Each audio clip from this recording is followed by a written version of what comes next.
ಚೆಫನ್ಯನು ಬರೆದ ಪ್ರವಾದನೆ ಪುಸ್ತಕ 3ನೇ ಅಧ್ಯಾಯ 9ನೇ ವಚನ. ಆಗ ಎಲ್ಲರೂ ಒಂದೇ ಮನಸ್ಸಿನಿಂದ ಯೆಹೋವನನ್ನು ಸೇವಿಸಿ ಆತನ ಹೆಸರನ್ನೆತ್ತಿ ಪ್ರಾರ್ಥಿಸುವಂತೆ ಜನಾಂಗಗಳವರ ತುಟಿಗಳನ್ನು ಮಾರ್ಪಡಿಸಿ ಶುದ್ಧಿ ಮಾಡುವೆನು. ಕರ್ತನಲ್ಲಿರುವ ಪ್ರೀತಿಯ ದೇವಜನರೇ, ದೇವರಾಗಿರುವಂಥ ಯೇಸು ಕರ್ತನ ನಾಮದಲ್ಲಿ ಈ ಮುಂಜಾನೆ ವೇಳೆಯಲ್ಲಿ ನಿಮ್ಮನ್ನು ಹೊಂದಿಸ್ತೇನೆ. ಈ ದಿವಸ ಸಹ ನಾವು ಕರ್ತನ ಕೃಪೆಯನ್ನು ಹೊಂದಿಕೊಂಡು ಬದುಕುವ ಹಾಗೆ ದೇವರು ನಮಗೆ ಮಾಡಿದ ಉಪಕಾರಗಳಿಗಾಗಿ ನಾವು ಅವರಿಗೆ ಕೃತಜ್ಞತೆಗಳನ್ನು ಸಲ್ಲಿಸುವಂಥ ದಿನದಲ್ಲಿದ್ದೇವೆ. ಹೌದು, ನಾವು ಸಭೆಯಾಗಿ ಕೂಡಿಕೊಳ್ಳುವಂಥದ್ದು ಆತನನ್ನು ಘನಪಡಿಸಲಿಕ್ಕೋಸ್ಕರವಾಗಿ ಇತರ ಸಹೋದರ ಸಹೋದರಿಯ ಜೊತೆಯಲ್ಲಿ ಕೂಡಿ ಕರ್ತನನ್ನು ಸ್ತುತಿಸುವಂಥದ್ದು, ಆರಾಧಿಸುವಂಥದ್ದು ಎಷ್ಟೊಂದು ಭಾಗ್ಯಕರವಾದದ್ದಲ್ವ.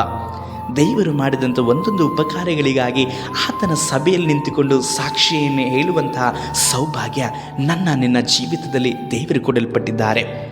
ಕರ್ತನು ಹೇಳಿದ ಹಾಗೆ ಎಲ್ಲರೂ ಒಂದೇ ಮನಸ್ಸಿನಿಂದ ದೇವರನ್ನು ಸೇವಿಸಿ ಆತನ ಹೆಸರನ್ನೆತ್ತಿ ಪ್ರಾರ್ಥಿಸುವ ಹಾಗೆಯೂ ಜನಾಂಗಗಳ ತುಟಿಗಳನ್ನು ಮಾರ್ಪಡಿಸಿ ಶುದ್ಧಿಪಡಿಸುವೆನೆಂಬುದಾಗಿ ಕರ್ತನು ಹೇಳುತ್ತಾ ಇದ್ದಾರೆ. ಇಂದು ಪ್ರಿಯರೇ, ಅನೇಕ ಜನಗಳು ನಾಶನ ಮಾರ್ಗದಲ್ಲಿದ್ದಾರೆ. ನೀವು ಸಭೆಗೆ ಹೋಗುವಾಗ ಎಡಕ್ಕೂ ಬಲಕ್ಕೂ ನೋಡ್ರಿ.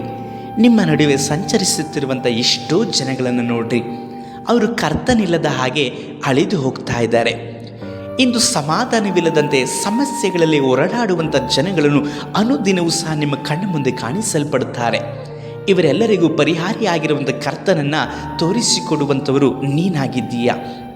ಆದರೆ ಇಂದು ನಿನ್ನ ಜೀವಿತ ಎಷ್ಟೋ ವಿಧವಾದಂಥ ಇಕ್ಕಟ್ಟಾದಂಥ ಮಾರ್ಗದಲ್ಲಿದೆ.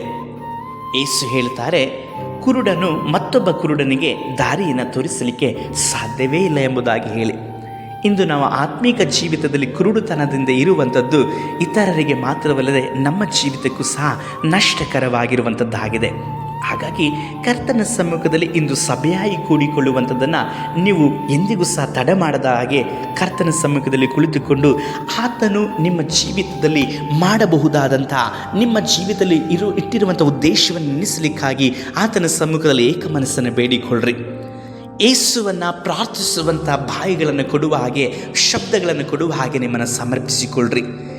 ನೀವು ಮಾತ್ರವಲ್ಲ, ನಿಮ್ಮ ಪಕ್ಕದಲ್ಲೇ ಇರುವಂತಹ ಸಭೆಯ ಮತ್ತೊಬ್ಬ ಸಹೋದರನಿಗೋಸ್ಕರವಾಗಿ ಪ್ರಾರ್ಥಿಸುವಂಥದ್ದನ್ನು ಮರೆಯಬೇಡ್ರಿ. ಯಾಕಂದರೆ ಲೋಕಕ್ಕೆ ನೀನು ಉಪ್ಪಾಗಿದ್ದೀಯಾ, ಬೆಳಕಾಗಿದ್ದೀಯಾ. ಕತ್ತಲೆಯಲ್ಲಿ ನಡೆಯುತ್ತಿರುವಂಥ ಅನೇಕ ಜನಗಳಿಗೆ ಬೆಳಕಾಗಬೇಕಾದಂಥವನು ನೀನಾಗಿದ್ದೀಯ ಪ್ರಿಯ ದೇವರ ಮಗನೇ, ಮಗಳೇ.